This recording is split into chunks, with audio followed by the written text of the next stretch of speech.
Hermanos, bendiciones. Estamos completamente en vivo, transmitiendo en el canal del Centro Cristiano de Fe San Salvador. Está con nosotros el pastor Alberto, pastor de Iglesia Centro Cristiano de Fe y director del Centro de Entrenamiento Ministerial. Gracias, pastor, por el tiempo que va a dedicar esta noche en exponer algunos principios acerca del Apocalipsis. Bienvenido y estamos en vivo. Muy bien, yo creo que a pesar de que tengamos algunos problemas en la transmisión, quizá por la débil señal de la internet, esperamos que la grabación pueda quedar buena para poder posteriormente subirla a nuestro canal de YouTube y también que quede aquí registrada en la página de Facebook de la iglesia. Es correcto. Aquellos que ya están conectados, si tienen algún comentario, por favor háganoslo llegar de cómo está el audio, de cómo está el video, para nosotros hacer algunos ajustes acá en lo que estamos realizando, pues este análisis de este tema tan importante que ha estado dando que hablar en estos últimos tiempos. Ya hemos visto guerras, hemos visto enfermedades. Y mucha gente, pastor, está hablando acerca de que quizás ya estamos viviendo los tiempos del Apocalipsis. Y creo que es muy bueno poder enseñar acerca de esto. Y lo más importante creo que sería tener su opinión de cuál sería la forma más fácil de poder entender el Apocalipsis. Bueno, cuando hablamos del libro de Apocalipsis, el último libro de la Biblia, una forma muy sencilla en la que todos podríamos entenderlo es que en este libro hay una revelación principalmente de quién es el Señor Jesucristo. Él se revela como el Dios Todopoderoso. Pero a través del libro de Apocalipsis podemos entender los juicios divinos que están por suceder en la tierra. Luego también la segunda venida de nuestro Señor Jesucristo, el inicio del reino y luego la eternidad. Obviamente pasando por algo en detalle. Pero sobre ese aspecto de que la gente piensa que si ya estamos en la gran tribulación, es interesante el poder hacer un estudio en el que podamos ir de una manera, podríamos decir, tal vez un tanto meticulosa, examinando los textos, no como una predicación corriendo con las escrituras, sino deteniéndonos para leer algunas escrituras y darnos cuenta que, por ejemplo, nuestro Señor Jesucristo, en el libro de Mateo, capítulo 24, Él hace una separación de las etapas. Él habla acerca de principio de dolores, Él habla luego de tribulación y luego habla de gran tribulación. Y en lo particular, al examinar las escrituras, yo creo que estamos todavía en esa etapa que el Señor llamó principio de dolores. No estamos todavía en la gran tribulación. La gran tribulación estará marcada por juicios tremendos. Y pues podríamos ir examinando las escrituras para ir viendo de qué se trata. De manera que lo que estamos viendo ahorita queda cubierto en aquella porción de la palabra de Mateo 24, donde el Señor Jesucristo habló de guerras, de pestes, de terremotos, de hambres, y es un ambiente también de confusión religiosa, de confusión espiritual, donde se menciona el aparecimiento de los falsos cristos, los cuales, por cierto, hay varios ahorita en diferentes partes del mundo, y también hay un par de mujeres que se proclaman ser Dios. Ser dioses. Y es parte de la confusión que hay en el tiempo presente. Sí, pastor. Yo creo que la gente por falta de escudriñar la palabra, confunde lo que son las señales de los últimos tiempos por haber leído o haber visto de una manera muy por encima acerca del Apocalipsis. Realmente vemos que no en muchos lugares se está enseñando.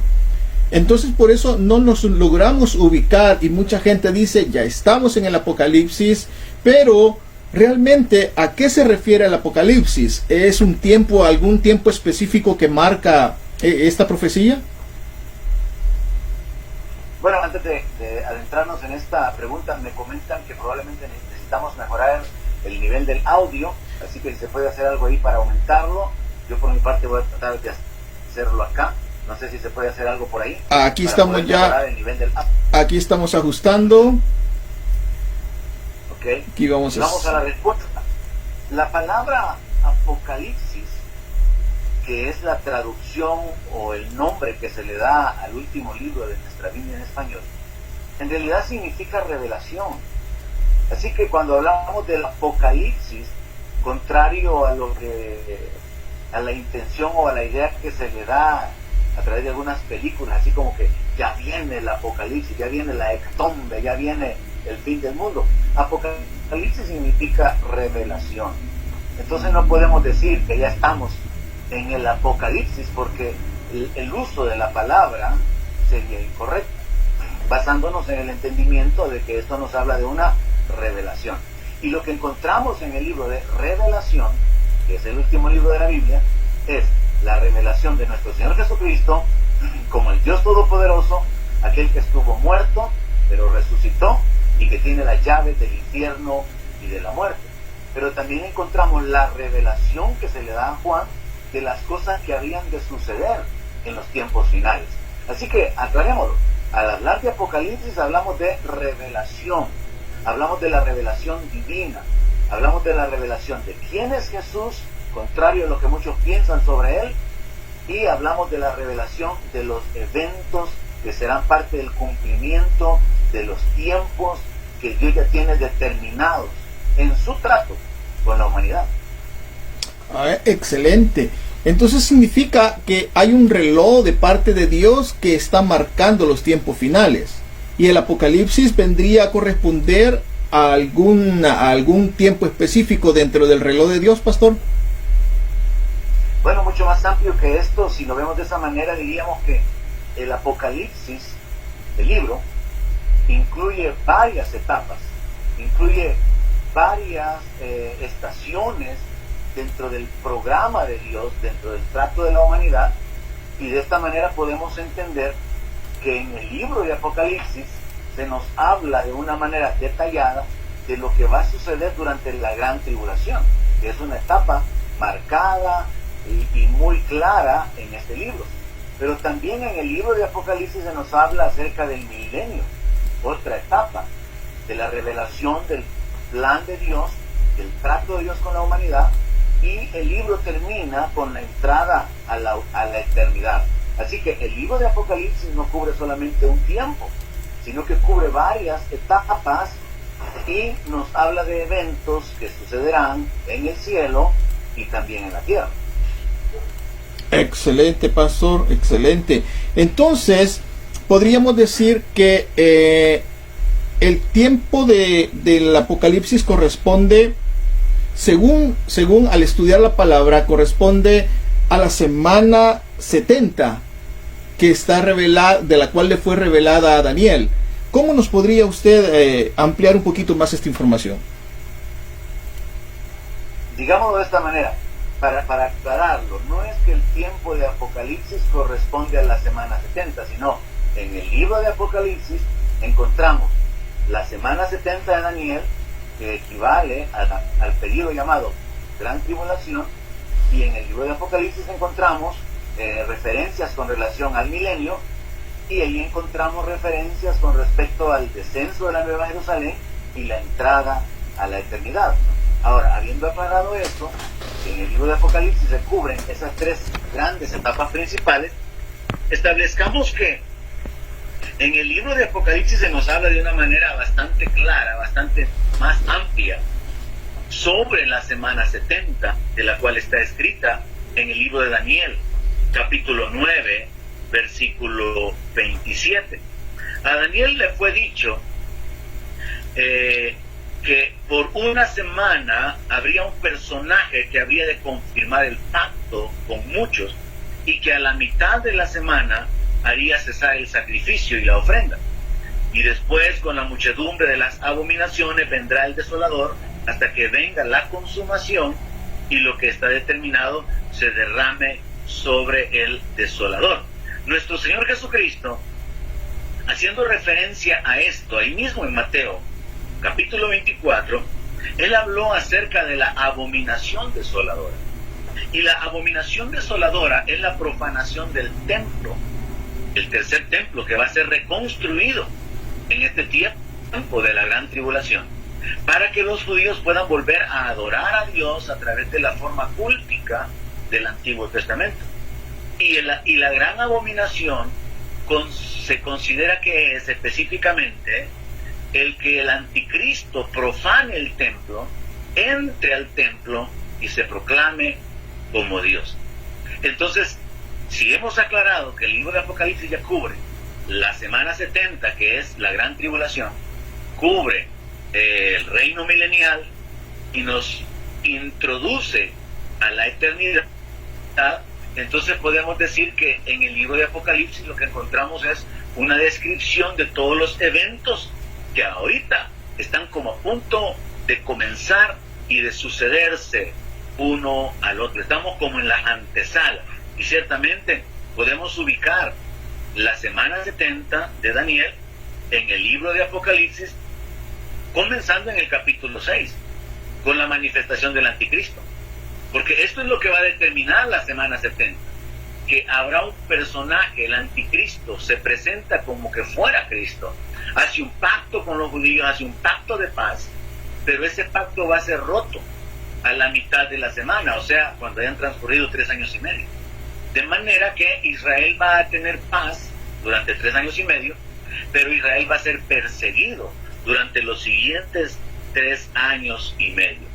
Muy importante sustentar esto con la palabra, porque en el libro de Apocalipsis, capítulo 11, verso 2, se nos dan estos tiempos, confirmando la idea de la semana 70, que es una semana de 7 años, porque los judíos tenían semanas de días, semanas de meses y semanas de años.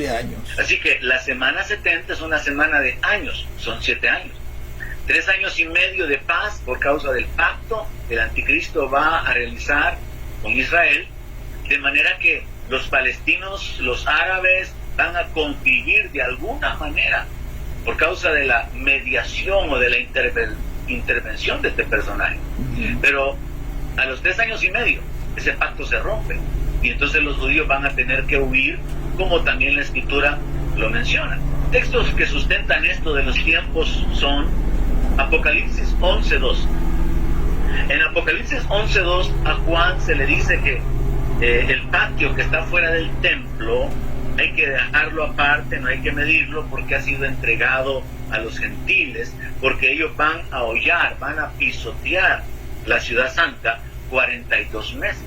Allí encontramos la primera referencia exacta de tiempo, lo cual significa que la segunda mitad de la gran tribulación va a estar bajo el dominio de los gentiles, la ciudad santa, 42 meses.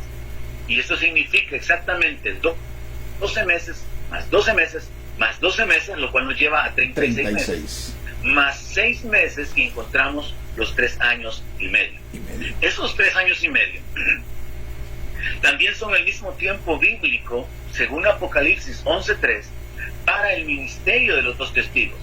2 personajes que con el poder de Dios y la unción del Espíritu Santo van a hacer señales, van a servir como instrumentos de Dios para atraer la atención del pueblo de Dios, para poder ejecutar juicios sobre los enemigos de Dios. Y en Apocalipsis 11.3 dice: daré mis 2 testigos que profeticen por 1260 días. Esos 1260 días divididos entre 30 días nos da de nuevo 42 meses. Y eso es exactamente 3 años y medio. 3 años y medio. Y finalmente en Apocalipsis 13.5 se habla acerca de un tiempo donde el cual la bestia va a hablar cosas, va a hablar grandes cosas y blasfemias, y se le va a dar autoridad para actuar 42 meses. Así que en la Biblia encontramos ahí referencias a los tiempos, y esto encaja exactamente con lo de una semana de años, de 7 años, y por lo tanto la mitad corresponde a 3 años y medio, corresponde a 42 meses y corresponde a 1260 días.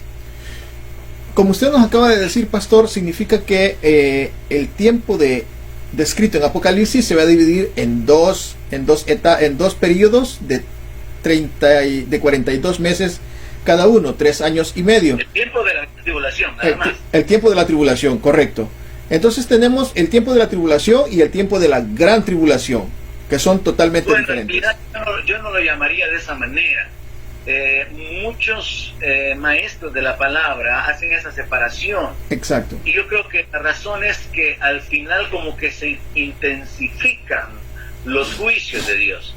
Pero yo llamaría gran tribulación a los 7 años.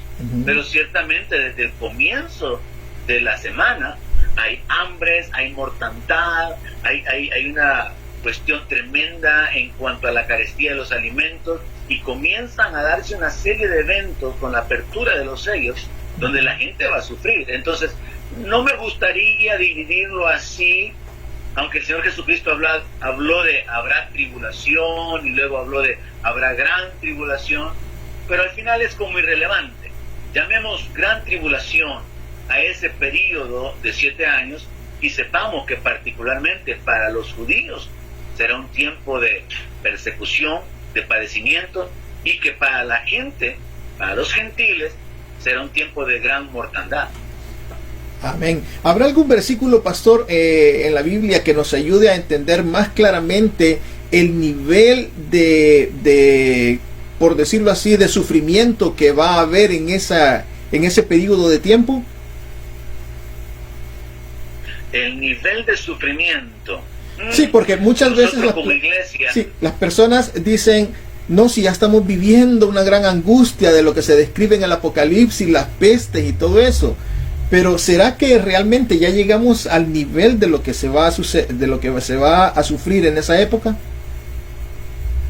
No, personalmente en mi entendimiento de la Escritura, y puedo probarlo con la palabra, no estamos ni por cerca de lo que puede llamarse gran tribulación. Ese pensamiento es un pensamiento en el mundo, igual que la idea de ¿qué infierno? El infierno es aquí. La gente no tiene idea de lo que significa el infierno cuando comparan la vida con cualquier clase de sufrimiento, escasez, hambre en este mundo. Cuando hablamos de la gran tribulación, cuando hablamos de esos 7 años de juicios de Dios, de operación demoníaca, cuando hablamos de manifestaciones en el ámbito natural, en la ecología, hablamos del agua siendo convertida en sangre, del sol aumentando su calor hasta el punto de quemar a los hombres. Hablamos de pestes, hablamos de guerras y hablamos de una mortandad en la cual, según la Biblia, van a ser cortadas 2/3 partes de la humanidad.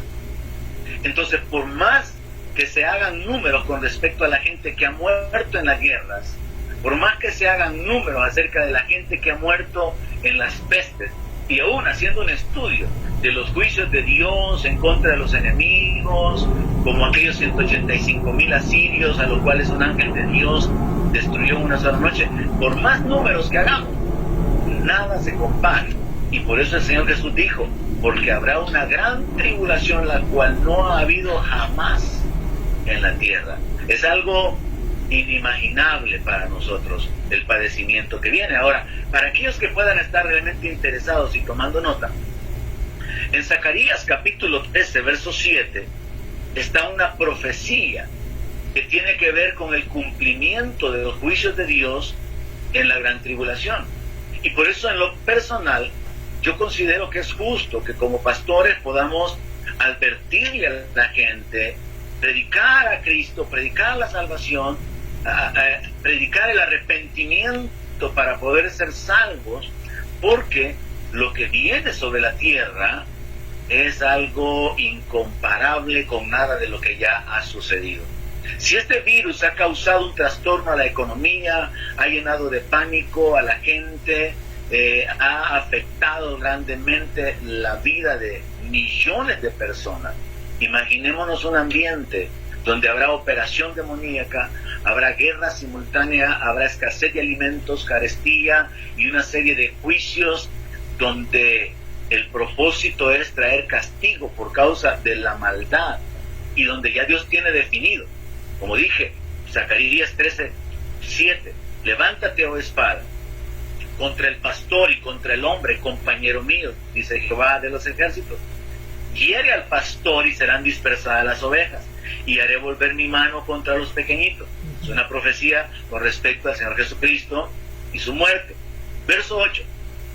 Y acontecerá en toda la tierra, dice Jehová, que las 2/3 partes serán cortadas en ella, y se perderán, mas la tercera quedará en ella. Y meteré en fuego a la 3/4 parte, y los fundiré como se funde la plata, y los probaré como se prueba el oro. Él invocará mi nombre, y yo le oiré, y diré, pueblo mío, y él dirá, Jehová es mi Dios. De manera que esto es incomparable, ni siquiera lo que Dios hizo con Egipto, y las plagas, y todo lo que Dios ejecutó como castigo sobre ellos, no puede describir lo que viene sobre la tierra. Es sumamente interesante, pastor, y yo creo que parte de lo que no deja que haya más conocimiento de este libro es que tiene muchas dificultades para entenderse ese libro. ¿Por qué cree usted que existen tantas dificultades de entender el libro de Apocalipsis? Bueno, el libro de Apocalipsis, para comenzar, contiene un lenguaje simbólico, aunque a veces ahí mismo se explica, pero ese lenguaje simbólico hay que entenderlo al relacionarlo con la cultura judía, con algunas costumbres que ellos tenían. Hay que entenderlo por medio de otros libros que también usan las mismas figuras, y eso diría yo que sería la primera causa de que el libro de Apocalipsis sea un tanto difícil de entenderlo. Lo segundo es que la descripción de los eventos en el libro de Apocalipsis causa que si uno no presta atención, uno se pierda con respecto al lugar donde están ocurriendo los eventos. Es decir, usted de repente está leyendo algo que tiene que estar ubicado, que se está refiriendo a un evento que está sucediendo en el cielo, pero inmediatamente usted sigue leyendo y a Juan no se le menciona que hay un corte y luego nos vamos para la tierra, como que nos sube y lo baja, pero esto se va alternando. A veces se encuentra así la clave que nos permite ver que se trata de una visión respecto a un evento en el cielo, pero a veces no, y entonces uno tiene que prestar atención a esto.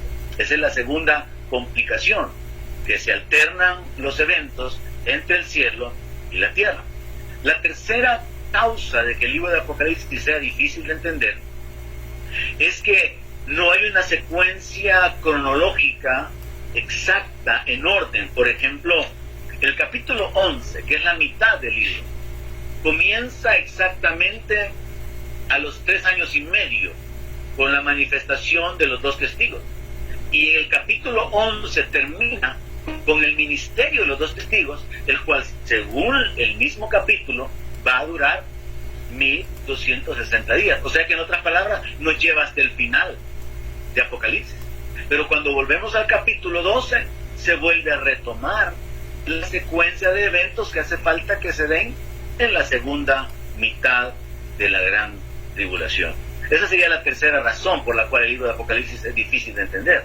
La cuarta es el desconocimiento de la profecía del Antiguo Testamento, porque el libro de Apocalipsis viene a ser el cumplimiento, viene a ser la revelación de las cosas que en el Antiguo Testamento les fueron dadas a los profetas, pero no con muchos detalles. Por ejemplo, a Juan se le revela que entre la primera resurrección, la resurrección de vida, y la segunda resurrección, que es la de muerte, hay 1000 años.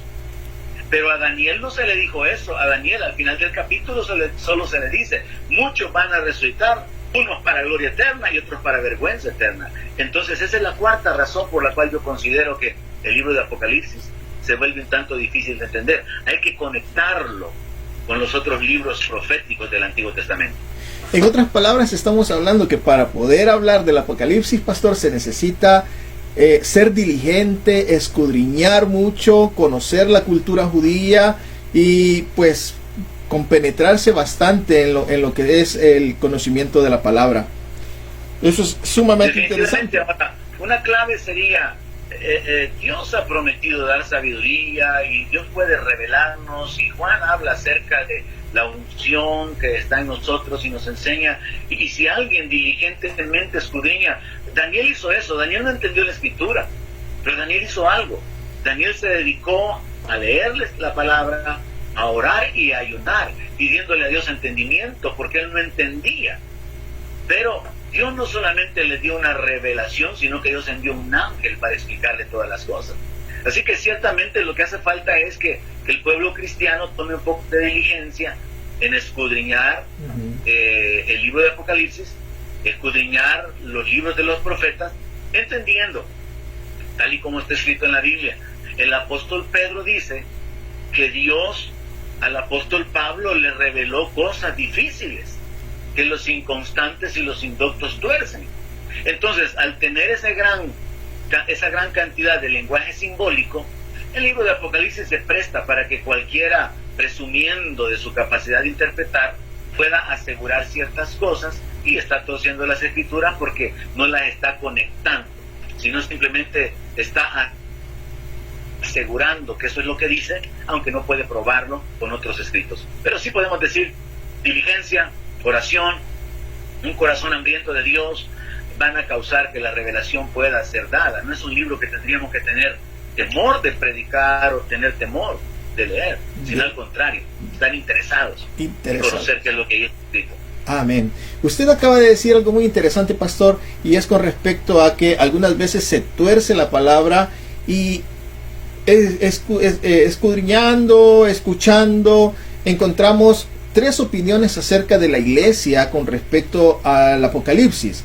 Algunos hablan de que la iglesia será raptada, otros dicen será al principio del tiempo del Apocalipsis, de la gran tribulación, otros dicen que a la mitad, y otros hablan de que al final. ¿Cuál es la verdadera posición? ¿Dónde está la iglesia en ese momento en que se realiza el cumplimiento de esta profecía? Muy bien, para comenzar me gustaría aclarar, y es algo en lo que yo trato de hacer énfasis, la iglesia evangélica está llena de tradiciones y a veces no sabemos ni de dónde se originaron. Y una de esas tradiciones es hablar de rapto. La Biblia no habla de rapto, habla de arrebatamiento, que es diferente. Raptar es secuestrar. Raptar es tomar a alguien contra su voluntad, pero el arrebatamiento es el acto ejecutado por Dios de tomar a los que son suyos para que estén con Él. Y esto procede de una palabra griega, de un verbo que es harpazo, y significa tomar rápidamente, usando la fuerza, para tener algo propio. Así que el Señor no estará tomando a quien no le espera, el Señor no estará secuestrando a nadie. Y habiendo hecho esa aclaración, y coincidiendo con su comentario de que la iglesia está dividida por causa de la interpretación de la palabra. Pero lo más triste es que muchas veces existen maestros, pastores o creyentes que simplemente repiten algo, pero no tienen ninguna base, como por ejemplo esto, 7 años de boda. ¿Y dónde están las bases para decir que son 7 años de boda? No existen. Ahora, ¿cuáles son las bases para que alguien sostenga que la iglesia es arrebatada antes?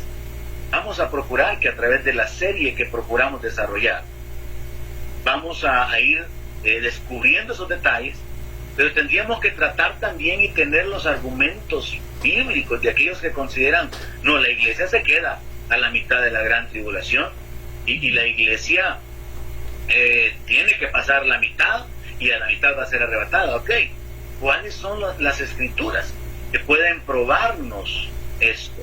Y aquellos que sostienen que la iglesia tiene que pasar la gran tribulación y ocupan como argumento de que así como Dios guardó a Israel en Egipto y que en la tierra de Gosén nada pasaba, mientras los juicios caían en Egipto, Dios guardó a su pueblo en la tierra de Gosén.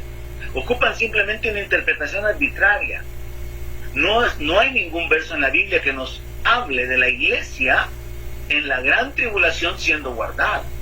Ahora, este es un punto bien importante que podríamos cubrir, y es el hecho de que si preguntamos así claramente, ¿dónde está la iglesia en el libro de Apocalipsis?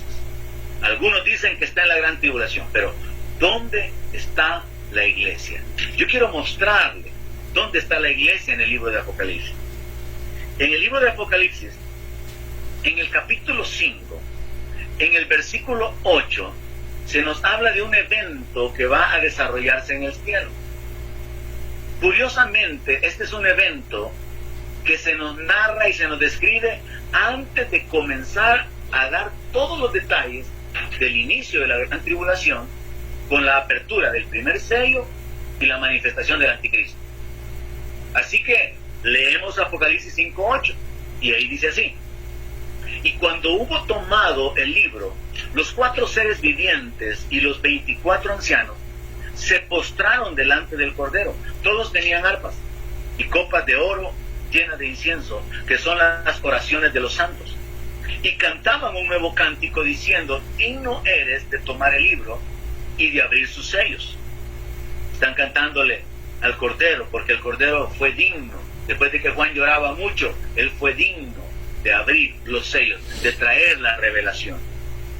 Y luego vea la declaración: porque tú fuiste inmolado y con tu sangre nos has redimido para Dios de todo linaje y lengua y pueblo y nación, y nos has hecho para nuestro Dios reyes y sacerdotes, y reinaremos sobre la tierra.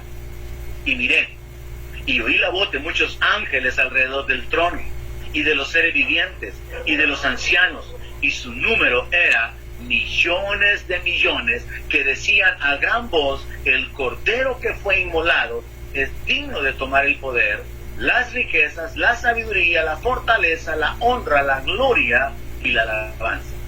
Estos son los detalles, hermano. Juan tiene una visión del cielo. Es en el cielo que están estos millones y millones que están adorando en el capítulo 5 al Cordero. En el capítulo 4 a Dios, al que está sentado en el trono, al creador de todas las cosas. De manera que la adoración en el cielo se junta al que está sentado en el trono y al Cordero. Y aquí se nos habla de 24 ancianos, que se cree que son los 12 patriarcas y los 12 apóstoles del Cordero. Se nos habla de 4 seres vivientes, que son criaturas con una condición muy particular, de los cuales el libro de Ezequiel habla, describiéndolos con seres con 4 rostros. Y se nos habla de ángeles, pero ahí de una manera escondida, cuando se dice que hay millones y millones de seres vivientes, ahí está la iglesia. Ante la pregunta, ¿dónde está la iglesia en el libro de Apocalipsis? Yo respondo de esta manera: la iglesia está en el cielo. Porque antes de comenzar la gran tribulación ha sido arrebatada. Solo la iglesia puede cantar de redención. Los ángeles no pueden cantar de redención. Los ángeles no pueden cantar de perdón. Y la declaración es clara: nos ha redimido de todo linaje, lengua, pueblo y nación. Ahora, usted no encuentra a la iglesia desde el momento en que se comienzan a abrir los sellos de la iglesia. Y vale la pena aclarar esto, porque esta es la confusión que nos lleva a la idea de que la iglesia tiene que estar la mitad de la gran tribulación, o que tiene que quedarse toda la gran tribulación, cuando se utilizan ciertas escrituras que se han malinterpretado. Esta escritura de Apocalipsis 5 es fundamental para saber: la iglesia está en el cielo, antes de que se nos narren los eventos en la tierra. Y estas otras escrituras nos muestran un grupo diferente, que es al que se confunde con la iglesia, y son los mártires. Apocalipsis 12:7 dice que el dragón se llenó de ira contra la mujer y se fue a hacer guerra contra el resto de la descendencia de ella, los que guardan los mandamientos de Dios y tienen el testimonio de Jesucristo. Inmediatamente alguien en una lectura superficial dice: aquí está la iglesia, los que guardan los mandamientos de Dios y tienen el testimonio de Jesucristo. Pero resulta que el dragón va a vencer a estos, porque estos no son la iglesia, estos son los mártires. En Apocalipsis 13, verso 7, se hace otra referencia a ellos, y dice así: y se le permitió hacer guerra contra los santos y vencerlos. No hay una escritura que diga que la iglesia está siendo guardada. Sí hay escrituras que dicen que el dragón se levanta con ira y que viene para poder vencer a los santos.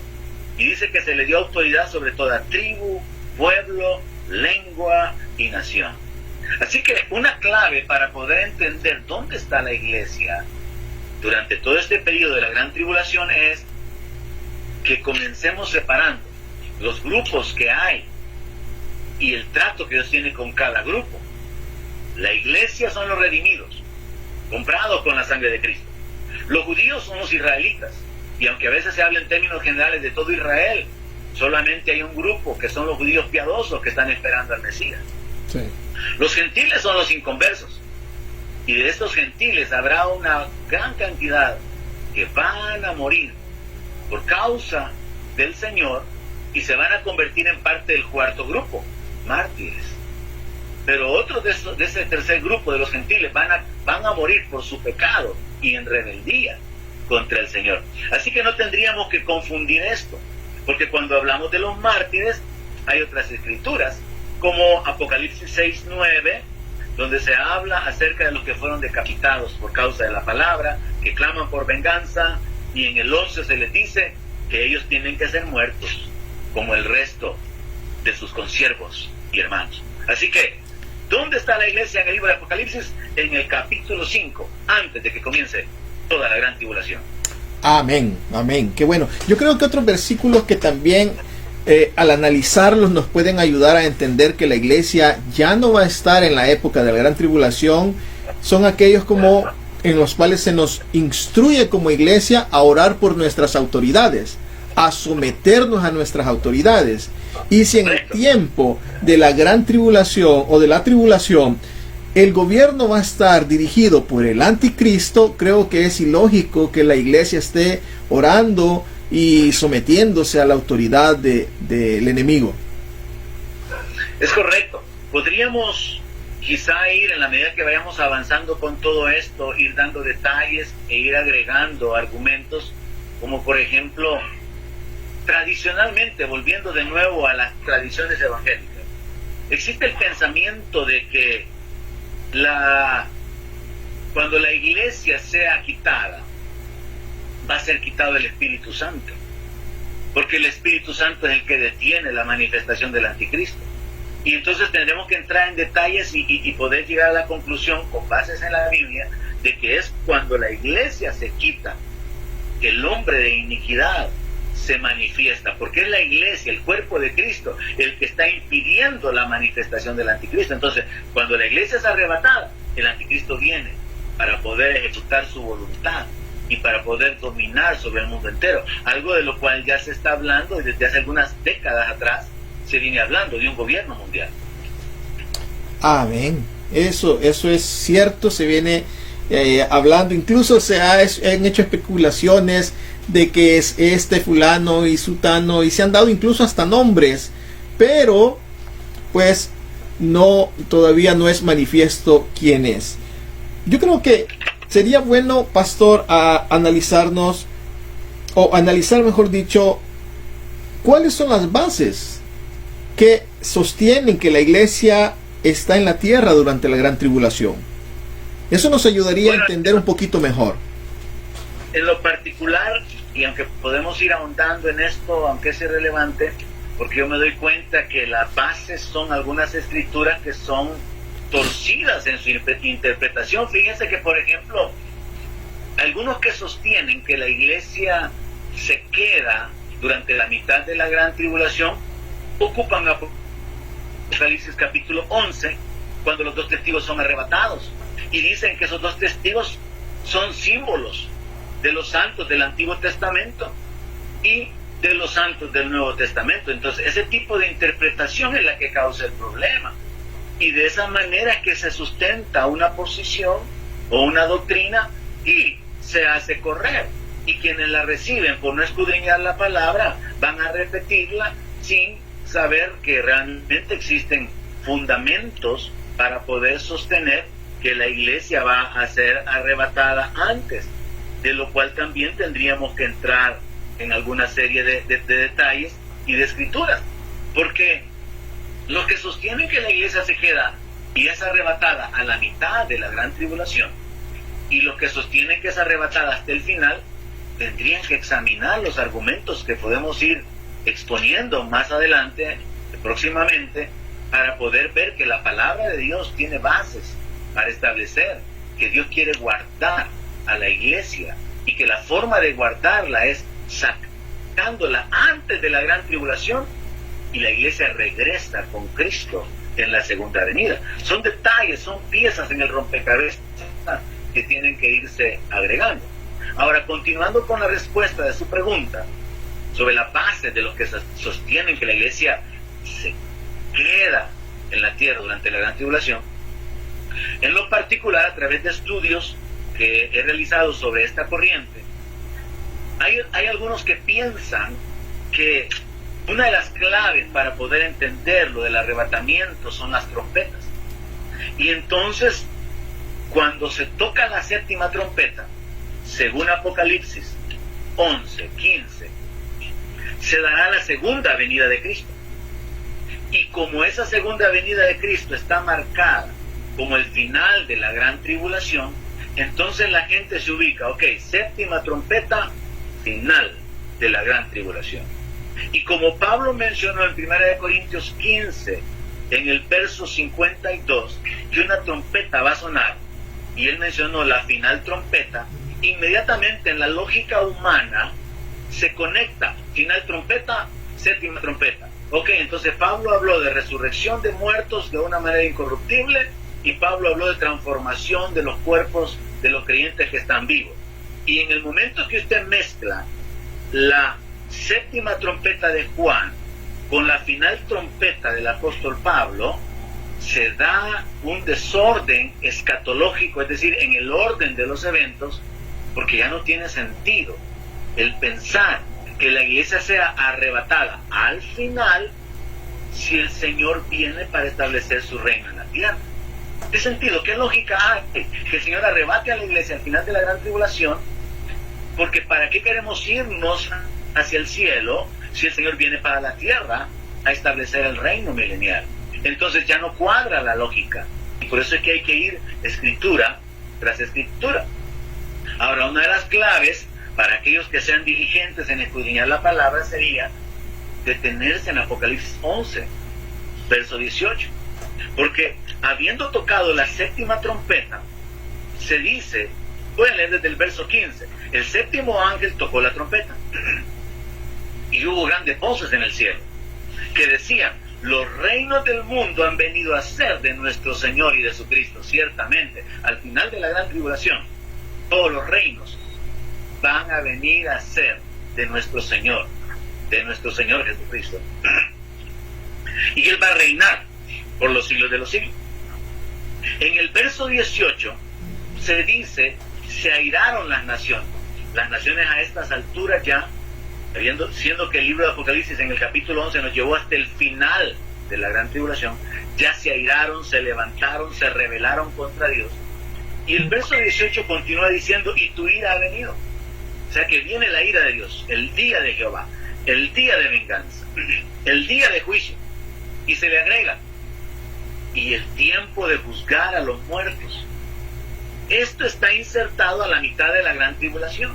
Entonces la gente piensa, aquí es el momento del arrebatamiento, porque es el momento en que se tocó la trompeta. No, la trompeta se toca al final, y esta es la confusión del otro grupo. No, el arrebatamiento es al final, porque al final se toca la trompeta. Pero cuando ponemos en orden los eventos, nos damos cuenta de que es al final de la gran tribulación que los reinos del mundo vienen a ser del Señor, que las naciones ya se han airado y la ira de Dios ha venido. Es el tiempo de juzgar a los muertos y de darle galardón a los siervos, a los profetas, esto es el tribunal de Cristo, y a los que temen su nombre, a los pequeños, a los grandes, y de destruir a los que destruyen la tierra, para poder entrar en el milenio. Entender el capítulo 11 es clave para poder comprender una serie de eventos que se han confundido y que han causado esa idea de que la iglesia se queda y que va a ser arrebatada a la mitad o al final. Yo creo que en este momento de lo que hemos hablado, creo que vale la pena también hablar un poquito de la tradición en la cual por años se ha instruido a la iglesia de esperar la segunda venida de Cristo. Y se les dice, hermanos, ¿cuántos están esperando la segunda venida de Cristo? Pero bíblicamente encontramos que existen dos eventos, la segunda venida de Cristo y el arrebatamiento de la iglesia. ¿Qué diferencia hay entre ellos, pastor? Definitivamente que es importante aclararlo, porque precisamente quienes no creen en el arrebatamiento y dicen que la iglesia se queda en la gran tribulación y que el reino va a ser establecido, o los que sostienen que es arrebatada la iglesia a la mitad de la tribulación, o aún aquellos que creen que al final de la gran tribulación, lo cual no tiene sentido, lo hacen muchas veces a través de una tradición moral. Escucharon a alguien, pero no han examinado las bases, no han examinado las escrituras para poder probar. Y yo creo que va a ser interesante que podamos abrir esto como un panel donde podamos responder preguntas de los hermanos y que puedan enviarlas, pero que lo hagamos con el respeto, con la intención de querer aprender y de poder compartir la palabra y no de hacer señalamientos o juicios, porque lo que queremos es ver qué dice la palabra de Dios. Y en ese sentido, la Biblia es clara en decir que el Señor aparecerá por segunda vez sin relación con el pecado.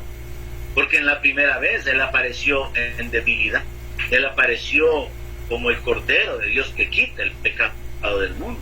Pero en su segunda manifestación, Él aparecerá como el Rey de Reyes, como el Señor de Señores. Ahora, lo que hay que entender es que entre la primera venida y la segunda venida hay un evento. Un evento que no es una venida adicional. Yo he escuchado a personas, he leído comentarios en predicaciones sobre esto, como por ejemplo, ¿y cuántas venidas hay? Pues, si no hay 3, solo hay 2. Es que el arrebatamiento de la iglesia no es una venida, porque el apóstol Pablo dice que nosotros nos vamos a encontrar con el Señor en las nubes. Entonces no podemos hablar de una venida, sino que hablamos acerca de ser arrebatados para encontrarnos con el Señor en el aire. Entonces es importante entender, la primera venida Él vino como Cordero, pero en la segunda venida Él viene como Rey, Él viene como el Señor de Señores, Apocalipsis 19. Pero entre la primera venida y la segunda venida se dará el evento del arrebatamiento, el cual el Señor Jesús mismo lo anunció. Juan capítulo 14, verso 2 es un verso que deben de escudriñar todos aquellos a los que se les ha enseñado que es una mentira el rapto o el arrebatamiento, hablando correctamente. En Juan 14, 2 el Señor dijo, en la casa de mi Padre muchas moradas hay. Si no fuera así, yo se los hubiera dicho. Voy pues a preparar lugar para ustedes, y si me voy y les preparo lugar, voy a venir otra vez y los voy a tomar a mí mismo, para que donde yo estoy, ustedes también estén. O sea que el Señor Jesús habló del arrebatamiento. Él habló acerca de volver y de tomar a los suyos. El apóstol Pablo, entendiendo esto como una verdad, como una doctrina verdadera, en Primera de Tesalonicenses, capítulo 1, verso 10, él habla acerca de cómo los tesalonicenses se convirtieron de los ídolos a Dios y cómo ellos ahora están viviendo un estilo de vida que es el nuestro como cristianos. Esperar de los cielos a su Hijo, al cual resucitó de los muertos, a Jesús, quien nos libra de la ira venidera. Se hace una referencia a ser librados de la ira venidera. Y en ese mismo libro o carta, la primera carta a los tesalonicenses, capítulo 5, verso 9, el apóstol Pablo escribió también, porque no nos ha puesto Dios para ira, sino para alcanzar salvación por medio de nuestro Señor Jesucristo. Amén. Así que encontramos bases en la Biblia para el arrebatamiento. Incluso existe el movimiento de los testigos de Jehová, cuando ellos tratan de compartir su forma de creer, sus pensamientos, ellos pueden atacar, digámoslo así, a los cristianos diciéndole, ustedes los que creen que van a ir al cielo, y tratan como de burlarse, haciéndole creer que eso no es una verdad bíblica. Jesús habló del arrebatamiento, Pablo habló del arrebatamiento, sí. Y a Juan se le muestra que la iglesia ya está en el cielo. Amén, amén. Dios nos va a rescatar definitivamente, y esa es una bendición. Ya para ir recapitulando, pastor, yo creo que vale la pena leer este versículo que tengo por acá en 2 de Tesalonicenses 2:3. Dice: nadie os engañe en ninguna manera, porque no vendrá sin que antes venga la apostasía y se manifieste el hombre de pecado, el hijo de perdición, el cual se opone y se levanta contra todo lo que se llama Dios o es objeto de culto, tanto que se sienta en el templo de Dios como Dios, haciéndose pasar por Dios. Yo creo, pastor, que siendo fiel a lo que dice la palabra, no se puede determinar ni el día ni la hora en cuándo ha de suceder esto, pero ¿qué tan cerca pudiésemos estar ya de estos eventos? Es bien difícil el poder establecer con una certeza, y yo creo que quien se atreva a hablar de esa manera, de hecho han habido muchos que ya se equivocaron. Tenemos Exacto. movimientos religiosos como el de los adventistas, anunciaron la venida del Señor. Luego los testigos de Jehová también cayeron en el mismo error. Movimientos religiosos que causaron que la gente vendiera sus cosas porque el Señor ya viene y ya nos vamos. Y creo que uno de los últimos fue un señor americano de apellido Campbell, que habló acerca del fin del mundo. Hizo Y usó su dinero pancartas para y las poner puso por baños todo el mundo. Sí. en muchos países diciendo que el fin ya venía. Pero lo que sí podemos estar seguros es que, en base a las palabras de nuestro Señor Jesucristo en Mateo, Él habló acerca del principio de dolores, Él habló de cómo las cosas iban a ir incrementándose, y Él habló acerca de la higuera, una referencia a la nación de Israel. Habló de que esta generación no pasaría sin que estas cosas se den. Yo sí podría decir, estamos cerca, pero hay un pequeño detalle, y es que cuando nos metemos en la palabra profética, en el libro de Oseas, con respecto al trato de Dios con Israel, dice así, creo que es Oseas 4:6, dice: después de 2 días nos resucitará, al tercer día nos dará vida. Entonces, en el trato de Dios con Israel, que es el pueblo, la descendencia de Abraham, con el cual Dios hizo un pacto, en el trato de Dios con esta nación, Dios ha dejado pasar 2000 años sin que haya templo, sin que haya profeta, sin que haya palabra de Dios, de manera que la palabra de Oseas es una palabra profética de un tiempo de silencio de 2000 años que ya transcurrieron para que los gentiles pudiéramos entrar, y ese tiempo ya transcurrió. Así que podríamos decir que estamos más cerca de lo que nos imaginamos. Uno de los eventos que va a marcar el inicio de la gran tribulación definitivamente es la manifestación del anticristo. Pero hay otro evento muy importante, y es la construcción del tercer templo. Y según las noticias en Israel, ya todo está listo. Tienen las vestiduras, tienen las piedras para poder construir el templo. La vaca alazana o vaca roja resurgió recientemente. Todo está preparado. Entonces podríamos decir, hermano, que podríamos hablar de algunos años, o una década, o 2 décadas. Porque el problema es que en el tiempo de Dios, para el Señor, un día equivale a 1000 años para nosotros. Entonces Dios puede tardarse un par de horas más, y ahí podríamos hacer cuenta que podrían ser 20 años, podrían ser 30, o no llegamos ni a 10 años. Es bien difícil el poder establecer así como una posición, pero de que nuestra redención está cerca, sí está cerca. Solamente este año, mire cómo hemos comenzado con terremotos, hemos comenzado con pestes, hemos comenzado como con una condensación de los elementos que revelan los juicios de Dios. Y se han hecho estudios también de que en los últimos 100 años han habido más terremotos que en los últimos 1000 años sobre la tierra. Han habido más guerras, han habido más pestes, o sea, como que todo está acrecentándose, se está intensificando. Así que sí podríamos decir que nuestra redención está cerca, y es tiempo de poder hacer firme nuestra vocación y de permanecer esperando al Señor, perseverando en fe, predicando el Evangelio y anunciándole a la gente en este tiempo de crisis por la pandemia, no es un asunto de buscar a Dios para que no seamos infectados y que no muramos. Es un tiempo de volvernos a Dios. Es un tiempo de arrepentimiento y de conversión para alcanzar la vida eterna, no solamente para ser librados de esta epidemia. Así como escuchaba su mensaje un día de estos, redimiendo bien el tiempo, aprovechándolo bien, sacando la mejor parte para fortalecernos espiritualmente con el fin de ser la luz que Dios nos ha llamado a ser y continuar llevando el mensaje de vida para que algunas personas que han sido tocadas de alguna manera por esta etapa de sufrimiento puedan volverse al Señor.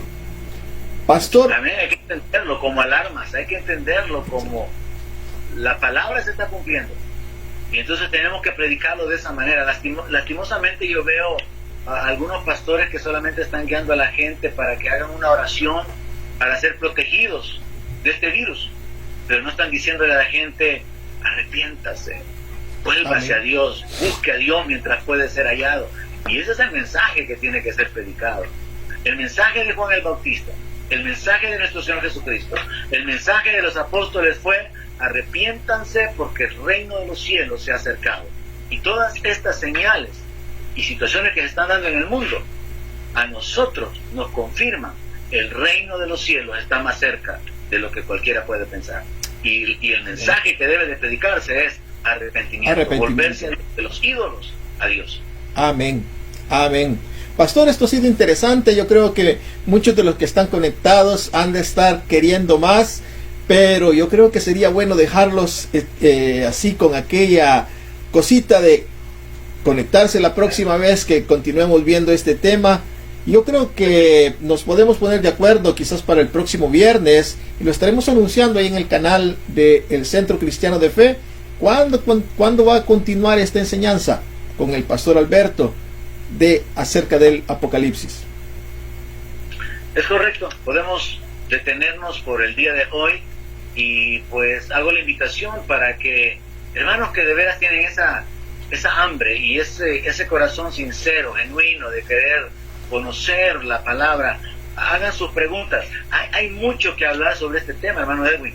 Tenemos que hablar acerca de los dos testigos, acerca de su identidad, los 144,000 sellados, de cómo Israel va a ser guardado cuando tiene que huir, cuando el falso profeta y la bestia sean echados al lago de fuego, el diablo encerrado, cómo va a ser la vida en el milenio, entender lo que es el tribunal de Cristo y el juicio ante el trono blanco, entender dónde se cierra la resurrección de vida, la primera resurrección, cuándo comienza y para quiénes es la segunda resurrección. Hay una gran cantidad de detalles que tenemos que entender y en el camino y con la palabra queremos ir tratando de ir aclarar los conceptos, de tradiciones, esos pensamientos que se han introducido sin fundamento en la palabra de Dios, como por ejemplo lo de la boda del Cordero, quién es la esposa, una serie de eventos.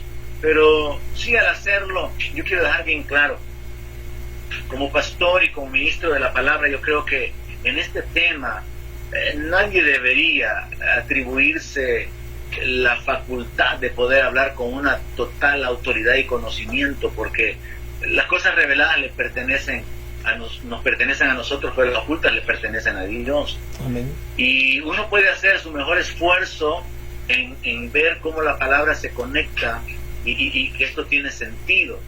Y la intención pues es compartir y dar aliento, en este caso a la iglesia, dándole bases para saber, nosotros no estamos esperando al anticristo ni la gran tribulación, estamos esperando a nuestro Señor y Salvador Jesucristo, porque nuestra ciudadanía está en los cielos y de ahí estamos esperando a nuestro Señor.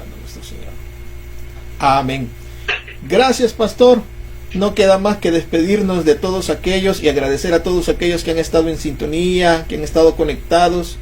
Esperamos que el Señor les haya bendecido, les haya ministrado con esta enseñanza y vamos a continuar conectándonos y desarrollando este tema. Por ahora, muchas gracias, que Dios los bendiga. Buenas noches, pastor. Bendiciones a todos y la inquietud queda. Envíe sus preguntas. Vamos a estar dando información en el canal en nuestra página de Facebook, Centro Cristiano de Fe en El Salvador. Y vamos a hacer nuestro mejor esfuerzo de poder sustentar con la palabra de Dios la respuesta, porque tenemos que apoyarnos en la Escritura, en todo aquello que nosotros creemos y predicamos. Bendiciones a todos y hasta la próxima. Hasta la próxima. Bendiciones a todos.